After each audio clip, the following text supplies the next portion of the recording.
കേരളത്തിന് അവകാശങ്ങൾ ചോദിച്ചു വാങ്ങാൻ അർഹതയില്ല എന്നാണ് മന്ത്രി പറഞ്ഞത്. വളരെ ദൗർഭാഗ്യകരമായൊരു പ്രസ്താവനയായിപ്പോയി. കേരളത്തിൽ നിന്നൊരു വ്യക്തി കേന്ദ്രമന്ത്രിയാകുമ്പോൾ നമ്മൾ പ്രതീക്ഷിക്കുന്നത് എന്താണ്?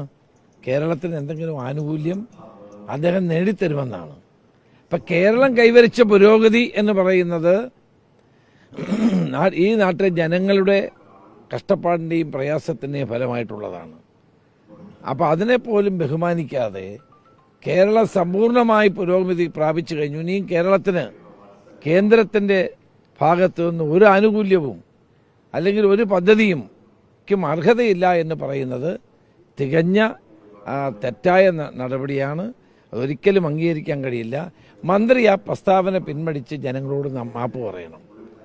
കേരളത്തിന് ഇനി എന്തെല്ലാം കേന്ദ്രത്തിൽ നിന്ന് കിട്ടാനുണ്ട്?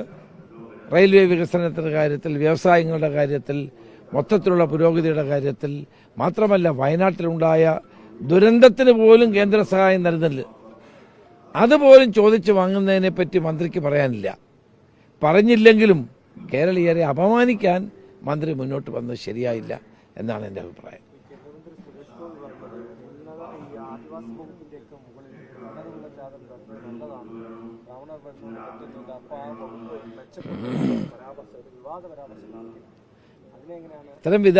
അത്തരം വിവാദ പരാമർശങ്ങൾ ഒഴിവാക്കേണ്ടതാണ്.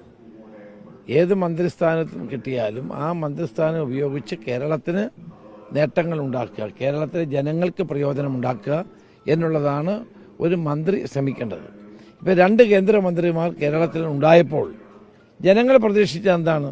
ഈ ബഡ്ജറ്റിലൂടെ കൂടുതൽ ആനുകൂല്യങ്ങൾ കിട്ടും, കേരളത്തിന് കൂടുതൽ പദ്ധതികൾ ലഭിക്കും എന്നെല്ലാമല്ലേ. പക്ഷേ ഈ ബഡ്ജറ്റ് വന്നു കഴിഞ്ഞപ്പോൾ ഒരു കാര്യം വ്യക്തമായി, കേരളത്തിന് ഒരു അവകാശം ചോദിക്കാൻ പോലും കഴിയില്ല എന്ന നിലയിലാണ് മന്ത്രിമാർ സംസാരിക്കുന്നത്. ഏതായാലും വളരെ ദൗർഭാഗ്യകരമായ പ്രസ്താവനകളാണ് ഈ 2 കേന്ദ്രമന്ത്രിമാരുടെയും ഭാഗത്തുനിന്നുണ്ടായത്.